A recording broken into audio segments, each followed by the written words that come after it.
Buhari rò pé mo fẹ́ pa òun ni. Aisha. Ọjọ́ 13 oṣù kejì ọdún yìí ní ààrẹ orílẹ̀-èdè yìí nígbà kan Muhammadu Buhari kú tí gbogbo ayé sì ń béèrè pé kí ló pa á tí wọ́n sì ń kí ìyàwó ẹ̀ Aisha pé ó kú ara fẹ́ra kù. Àmọ́ nígbà tí yóò fi di ọjọ́ kẹta ọkùnrin kan tó ń gbé l'Amẹ́ríkà àmọ́ tó jẹ́ ọmọ Nàìjíríà yìí ni Farouk Pẹ́rọ́gì gbé ọ̀rọ̀ kan jáde. Ọ̀rọ̀ náà fẹ́rẹ̀ dá yánpọnyánrin sílẹ̀. Ohun tó wí ni pé bí Aisha ti wá ń dárò tó ń ba ojú jẹ́ pé Buhari kú yìí ya òun lẹ́nu. Ó ní ìdí tó fi ya òun lẹ́nu ni pé Aisha ti jáwèé fún Buhari. Ó ti kọ Buhari sílẹ̀ débi pé wọn kì í jọ gbé mọ́. Bẹ́ẹ̀ ni kò jẹ́ orúkọ Buhari mọ́. Orúkọ bàbá ẹ̀ ló ń jẹ́, ìyẹn Halilu. Pẹ́rọ̀gì ni obìnrin náà ti lọ tipẹ́ kúrò lọ́dọ̀ Buhari pé ẹni tó bá sì wò ó dáadáa yóò rí nígbà tí Buhari kúrò nílé ìjọba gẹ́gẹ́ bí ààrẹ. Aisha kò bá a lọ sí Daura. Nígbà tó sì ń kó lọ sí Kaduna náà Aisha kò bá a lọ. Àti pé lásìkò tí àìyára Buhari bẹ̀rẹ̀ tí wọ́n sì gbé e lọ sí London obìnrin náà lọ́ra gan-an kó tó lọ bá a. Ọ̀pọ̀ àwọn èèyàn ni wọ́n sì bẹ́ kó tó lọ. Pẹ́rọ̀gì ni ó dá òun lójú tàdá pé Aisha ti kọ Buhari. Ọ̀pọ̀lọpọ̀ àwọn alágbára ni wọ́n dìde lẹ́ẹ̀kan náà tí wọ́n sì bínú sí ohun tí Pẹ́rọ̀gì kọ yìí. Wọ́n ní kí ló dé tí ó máa sọ bẹ́ẹ̀ nípa òkú ọ̀run. Irú kí ló lè fa ọ̀rọ̀ bẹ́ẹ̀ yẹn pé àṣírí ilé wọn ni kò yẹ kó tú irú ìyẹn síta lásìkò náà rárá.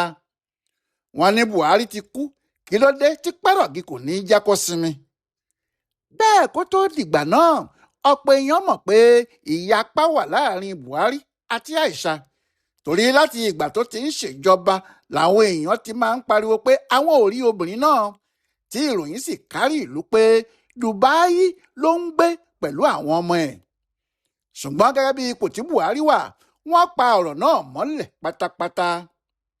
Bí kò bá ṣe pé Aisha fúnra ẹ̀ jáde báyìí tó wá sọ̀rọ̀ síta tó ní ìgbà kan ti wà tí ọkọ òun rò pé òun fẹ́ pa òun ni, àwọn èèyàn yóò sì máa rò pé kò sóhun tó ṣẹlẹ̀ nílé àwọn Buhari ni, pé ìfẹ́ wà láàrin wọn títí tí ọkọ ẹ̀ fi kú. Àwọn Aisha jáde ó ní nígbà tí àwọn èèyàn bẹ̀rẹ̀ sí gbé àhesọ kiri tí àhesọ náà sì pọ̀ tí wọ́n ní òun fẹ́ pa ọkọ òun lóòótọ́.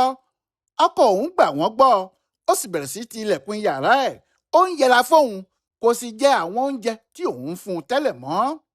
Aisha ní òun ní àwọn oúnjẹ kan tí òun máa ń fún ọkọ òun jẹ àti àwọn èso kan tó gbọ́dọ̀ jẹ, àwọn ohun tó máa ń fún un ní fítámìn àti àwọn èròjà aṣaralóore míì gbogbo.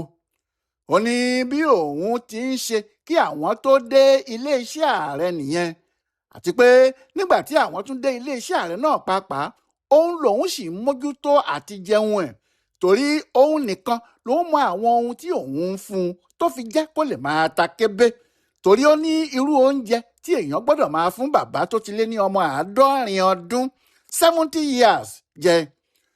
Ó ní ṣùgbọ́n nígbà tí wọ́n bẹ̀rẹ̀ àhesọ tí kálukú ń sọ ohun tó bá a lẹ́nu mu tí wọ́n sì jókòó ti òun lọ́rùn tí wọ́n ń dá wàhálà sílẹ̀ lóríṣiríṣi, wọ́n yí ètò oúnjẹ Buhari padà láàrin ara wọn. Nígbà tí wọ́n sì yí kinní náà padà wọ́n bẹ̀rẹ̀ sí í fún un lóúnjẹ tó wù wọ́n. Wọ́n gba àwọn tí wọ́n fẹ́ kí wọ́n máa fún un lóúnjẹ náà lọ́wọ́ ara wọn. Wọn kò sì dá òun sí kinní kan mọ́. Aisha ní ohun tó jẹ́ kí àìyára burúkú kọlu ọkùnrin olórí Nàìjíríà náà ní 2017 nìyẹn. Ó ní wọ́n bá a wá oògùn tí wọn yóò lò fún títí wọn kò rí i. Kódà ìlú òyìnbó tí wọ́n gbé e sí díẹ̀ ló kù kí wọ́n pa á síbẹ̀. Bí èèyàn bá sì rántí dáadáa ohun kan ṣẹlẹ̀ ní Nàìjíríà lọ́dún 2017, ìyẹn nígbà tí wọ́n gbé Buhari jáde nílẹ̀ yìí tí wọn kò sì dá a padà wálé bọ̀rọ̀ tí ara ẹ̀ ò yá gidigidi.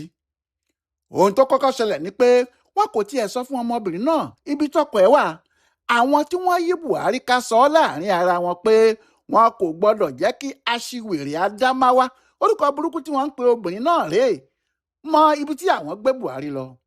Lẹ́yìn wàhálà gidi tí ọ̀rọ̀ náà sì di ariwo tààrà láàrin Aisha àti àwọn wọ̀nyí ní obìnrin náà tó fi agídí mọ ibi tí wọ́n gbé ọkọ òun sí ní London. Aisha ní nígbà tí òun débẹ̀ tí òun bá àwọn òyìnbó sọ̀rọ̀ pé àwọn nǹkan kan wà tí òun máa ń fún un jẹ, àwọn ohun tí òun ń lò fún un ni wọ́n bá gbà pé kí òun máa fún un. Àmọ́ Buhari fún rẹ̀ ò fẹ́ gba àwọn kinní náà, bóyá ó sì wà lọ́kàn ẹ̀ pé ọmọbìnrin náà yóò pa òun lóòótọ́ ni. Ó ní nítorí ẹ̀ ló ṣe jẹ́ pé ọgbọ́n lòun ń dá láti fi àwọn oògùn náà sínú oúnjẹ fún un àti àwọn ohun tó bá fẹ́ mu. Ó ní lẹ́sẹ̀kẹsẹ̀ ló bẹ̀rẹ̀ sí í gbádùn, tí àwọn òyìnbó náà sì rí ìyàtọ̀ pé nígbà tí yóò sì fi di ọjọ́ kẹta ó ti sọ ọ̀pá tó fi ń rìn nù. Àwọn àlejò sì ti bẹ̀rẹ̀ sí í wá kí i. Ṣé ilé ọlá níyọnu? Ọ̀pọ̀ èèyàn kò mọ ohun tó ń lọ rárá o. Àmọ́ àwọn tí wọ́n súnmọ́ Aisha àti Buhari ni wọ́n mọ̀ pé obìnrin náà kò gbádùn ọkọ. Bẹ́ẹ̀ ni kò sí ohun tó fa kinní yìí ju àwọn tí wọ́n ti ń bá Buhari bọ̀ láti ìgbà tó pẹ́ lọ, pàápàá àbúrò bàbá rẹ̀ tí wọ́n ń pè ní Mamman Daura. Mamman Daura yìí ni àgbójúlé Buhari, torí òun ló wà pẹ̀lú ẹ̀ láti kékeré. Kò sí kinní kan tí Buhari ṣe láti ìgbà tí wọ́n ti bí tí kì í ṣe pé Daura yìí mọ̀ sí i. Torí bẹ́ẹ̀ nígbà tí Buhari wọlé bí ààrẹ, Daura wá ọmọọṣẹ́ ẹ̀ kan tó ti fọkàn tán tẹ́lẹ̀, Abba Kyari. Ó ní òun ni kó ṣe olórí òṣìṣẹ́ gbogbo lọ́dọ̀ Buhari, Chief of Staff. Ní Nàìjíríà yìí kò sẹ́nìkan tí kò mọ̀ pé Chief of Staff tí Kyari ṣe fẹ́rẹ̀ ju ti olórí orílẹ̀-èdè fúnra ẹ̀ lọ. Àṣẹ gbogbo ọwọ́ ẹ̀ ló wà. Kódà igbákejì Buhari, ọ̀jọ̀gbọ́n Yẹmí Ọ̀ṣínbàjò, ọwọ́ ẹ̀ ni yóò ti gbàṣẹ ọ̀pọ̀ àwọn ohun tó bá fẹ́ ṣe. Tí wọ́n bá sì ti ṣiṣẹ́ láti àárọ̀, nígbà tó bá di ìrọ̀lẹ́ mọ́ alẹ́, ọ̀dọ̀ Mamman Daura ni wọn yóò jọ lọ jókòó sí, nítorí níbẹ̀ ni wọn yóò ti lè sọ̀rọ̀ àṣírí tí ìyàwó Buhari kò gbọdọ̀ gbọ́. Wọ́n sì ti mú ọ̀kan nínú àwọn ọ̀rẹ́ Buhari tó tún jẹ́ aláfọkàntán Daura mọ́ra, ìyẹn Malam Isa Funtua. Bó ti jẹ́ nìyẹn tó jẹ́ àwọn mẹ́ta yìí ni wọ́n ń darí ohun gbogbo tí Buhari bá fẹ́ ṣe. Kí ọ̀rọ̀ náà sì lè yanjú dáadáa, Daura kó tọ Buhari lọ, òun àtàwọn ọmọ ẹ̀ sì wà nínú ọ̀kan nínú àwọn ilé àlejò tí Buhari ń lò fúnra ẹ̀. Àwọn yìí ló tilẹ̀kùn mọ́ Aisha, wọn ò sì jẹ́ kó rí ààyè rí ọkọ rẹ̀. Ìjà sì dé láàrin Aisha àti Kyari àti àwọn ọmọ Daura. Ìdí ni pé Aisha pàápàá kò lè ṣe kinní kan lẹ́yìn Kyari mọ́. Kyari kò sì ní fi àṣẹ sí ohunkóhun fún Aisha tù tí kò bá jẹ́ pé ó ti kọ́kọ́ gba àṣẹ bẹ́ẹ̀ lọ́wọ́ Daura. Bẹ́ẹ̀ ni nǹkan le fún Aisha, nítorí bó bá tiẹ̀ fẹ́ bá ọkọ ẹ̀ sọ̀rọ̀ míì tó jẹ́ ti ojú mẹ́rin etí méjì péré, ọmọ kan tún wà tí wọ́n ti gbé ti Buhari nínú ọ́fíìsì, Sabiu Yusuf. Yusuf yìí ọmọ àbúrò Daura lóbìnrin ni. Pẹ̀lú gbogbo eléyìí, ìbínú ni Aisha àti àwọn ọmọ ẹ̀ fi ń bá àwọn èèyàn wọ̀nyí ṣe, torí ó mọ̀ pé àwọn ni wọ́n ń darí ayé ọkọ òun. Bẹ́ẹ̀ ni ọkọ òun kò ní ọ̀wọ̀ kankan fún òun nítorí wọn. Nígbà tó jẹ́ ohun tí wọ́n bá sọ fún un náà ló ń gbọ́, ọ̀dọ̀ wọn ló sì ń jókòó sí kàkà kó wálé.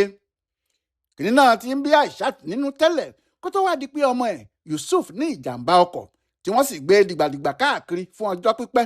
Àsìkò náà ni inú bí Aisha ní ọjọ́ 14 oṣù kẹwàá ọdún 2019 ló bá fìbínú lé Fatima àti àwọn ọmọ Daura tó kù tó wà nínú ilé wọn tí wọ́n ń pè ní Glass House nínú Aṣọ níbẹ̀ dànù. Ó fa ilẹ̀kùn ilé wọn já, ó sì lé wọn jáde pẹ̀lú àwọn ọmọ ogun ẹ̀. Láti ìgbà náà ni Daura pàápàá ti sá ní Aṣọ nítorí Aisha lòun ò fẹ́ rí ẹnì kankan nínú wọn. Ohun tí wọ́n ń fà lọ́wọ́ rèé nígbà tí àrùn COVID kọlu Abba Kyari lóṣù kejì ọdún 2020, tó sì jẹ́ lójijì làwọn èèyàn gbọ́ ikú ẹ̀ lọ́jọ́ 17 oṣù kẹrin 2020 yìí kan náà. Kò sẹ́ni tó tètè gbàgbọ́ bẹ́ẹ̀ pé irú alágbára ọkùnrin ńlá náà yóò kú lójijì báyẹn. Kìnìún náà bọ́ sí ìyàlẹ́nu púpọ̀, kò sì ṣẹ̀ṣẹ̀ ní wákàtí kankan inú Aisha àti àwọn ọmọ ẹ̀ dùn sí ikú tó pa Kyari, nítorí wọ́n rí i pé ẹni tó ń yọ àwọn lẹ́nu ló ti lọ yẹn. Mamman Daura tún múra kankan, ó fẹ́ fi ọmọ àbúrò ẹ̀ Sabiu Yusuf rọ́pò Kyari pé òun ni yóò lè máa darí ètò gbogbo. Eléyìí bí Aisha nínú gidigidi pé ṣé Mamman Daura kò ní padà lẹ́yìn òun ni.